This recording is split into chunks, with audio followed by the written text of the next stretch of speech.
చిన్నంబావి మండల పరిధిలో పర్యటించిన సందర్భంగా జూపల్లి కృష్ణారావు కలిసిన నిర్వాసితులు.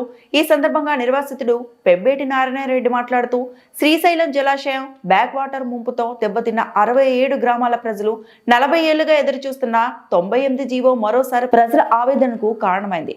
గ్రామాలు నీటిలో మునిగిపోవడంతో అనేక కుటుంబాలు తమ భూములు ఇల్లు కోల్పోయి నిరాశ్రయులయ్యారు. బాధితులకు ప్రభుత్వ ఉద్యోగాలు కల్పిస్తామని ఆశాజనకంగా జారీ చేసిన 98 జీవో ఇప్పటి వరకు అమలు కాకపోవడం వల్ల ప్రజల్లో తీవ్ర నిరాశ ఆగ్రహం కనిపిస్తోంది. ముంపు నష్టాల తర్వాత బాధిత కుటుంబాలను పునరావాసం చేయడమే కాకుండా ఉద్యోగాలు కల్పిస్తామని ప్రభుత్వం హామీ ఇచ్చి దాదాపు 4 దశాబ్దాలు దాటిపోయాయి. అయితే ప్రతి ఎన్నికల సమయంలో మాత్రమే ఈ జీవో పేరు రాజకీయ నాయకుల హామీలతో వినిపిస్తున్నా అమలు విషయానికి వస్తే ఇప్పటికీ ఎలాంటి పురోగతి లేదు అని బాధితులు ఆవేదన వ్యక్తం చేస్తున్నారు. 67 గ్రామాలకు చెందిన అనేక మంది యువకులు పూర్తి స్థాయి అర్హతలు ఉన్నప్పటికీ ఇప్పటి వరకు ఒక్కరికైనా 98 జీవో ప్రయోజనం అందకపోవడం ప్రజల్లో గాఢ అసంతృప్తి కనిపిస్తోంది.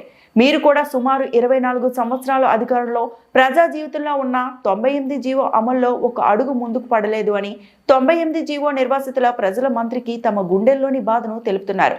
మా గ్రామాలు మునిగిపోయాయి, భూములు పోయాయి, మా జీవనం చిత్రమైంది. కనీసం 98 జీవో ద్వారా ఇచ్చిన హామీ అయినా నెరవేర్చండి అంటూ గ్రామస్తులు మంత్రికి అభ్యర్థిస్తున్నారు. ప్రజల తరపున అలాగే ఇతర ముంపు గ్రామాల ప్రజల తరపున కూడా 98 జీవోని తక్షణం అమలు చేసి బాధిత కుటుంబాలకు ఉద్యోగాలు కల్పించాలని ప్రభుత్వానికి నిర్వాసితులు విజ్ఞప్తి చేస్తున్నారు.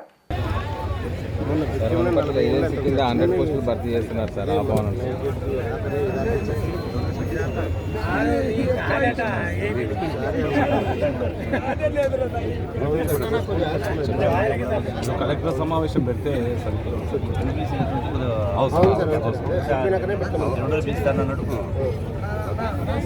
సార్ వనపర్తిలో ఏజెన్సీ కింద 100 పోస్టులు భర్తీ చేస్తున్నారు సార్ లస్కర్ కింద.